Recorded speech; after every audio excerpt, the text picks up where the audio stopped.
Everybody loves the sleeper. Everybody. But this is sleeper / undervalued. So keep in mind, these aren't guys that you're going to get at the end of your draft. We understand that. But these are guys that, based on their ADP and where they're going in drafts, the team at Fantasy Smack Talk certainly likes them a little bit more. So Dustin, give us the first one.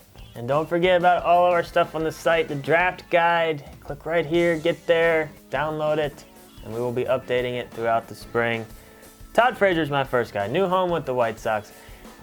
He's just one of those guys that for whatever reason just gets disrespected. I mean, even when he's doing it, like even when he's in the middle of a great year, he's just a guy that people for whatever reason don't fully respect what he's doing. But he's very good at baseball. Like he has a proven track record.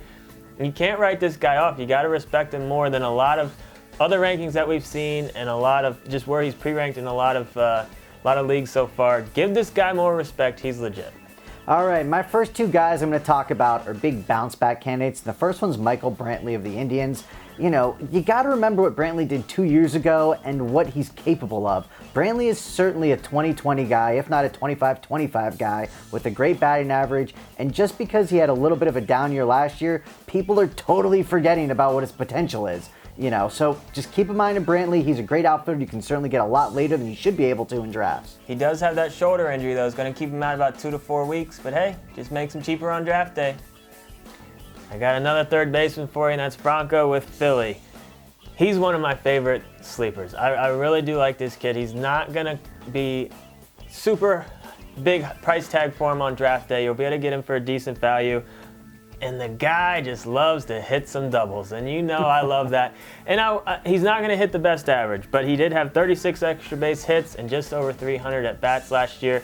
I kind of compare him to maybe a Brandon Phillips. Like, I think he's going to bat over 250, but not close to 300. But I think he's going to have some nice pop at a tough position to fill, third base. So get this guy on your team.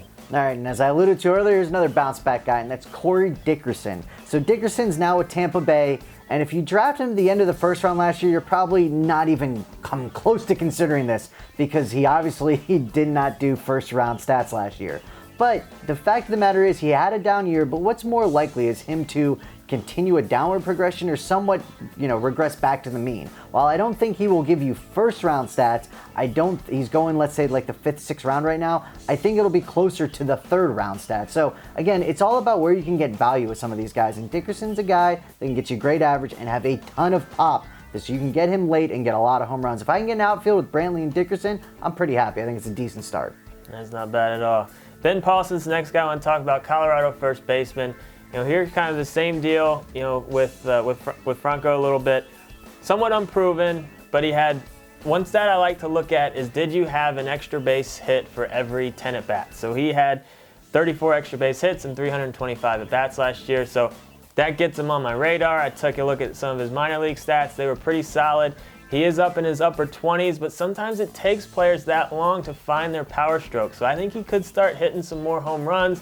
He's going to be borderline more of a late round sleeper, but he's a guy that we certainly like as a second first baseman this year.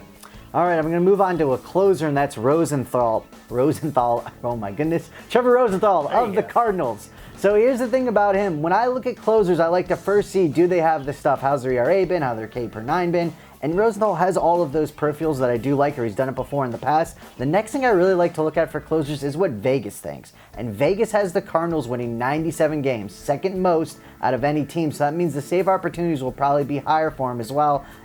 Where you can get him in drafts, he could end up being a top 3 closer this year. That would not shock me at all, and you don't have to pay nearly top 3 closer value for him. The next one, Dallas Keuchel. I know, you've heard his name. Boy. He's a big name. Everyone knows him.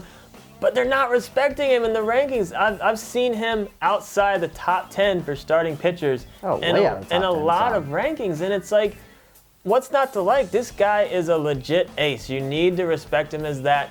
I mean, we have him just outside of our top 5, but I think he could finish in the top 5. But I think he's easily a top 10 guy. So don't disrespect this guy either on draft day. He should be drafted as an ace. All right, I'm about to contradict myself that quickly, but the next guy I'm talking about is Jake McGee, closer for the Colorado Rockies. And while Vegas doesn't think they're going to win that many games, I think 62 in fact, when McGee's going to get you, I think he has a stranglehold on that job, so I don't think there's a lot of risk of him necessarily losing it.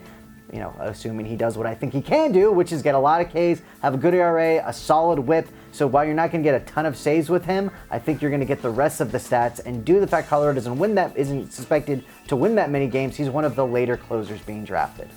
Ken Giles is the next guy, Houston relief pitcher. Now here's a guy, everyone's going to look at his stats and think that he could potentially break out this year.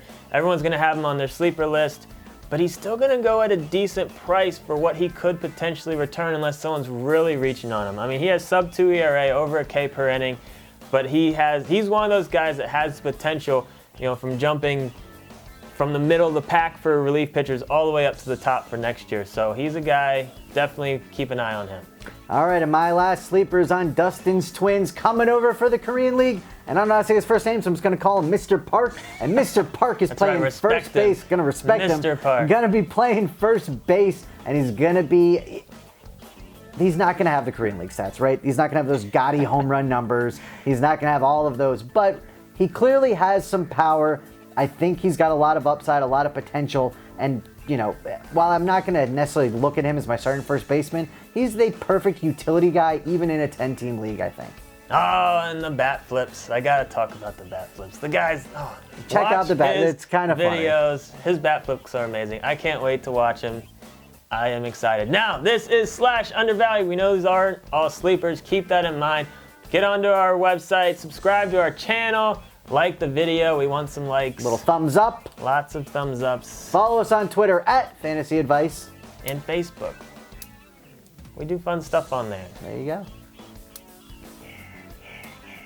We like having fun.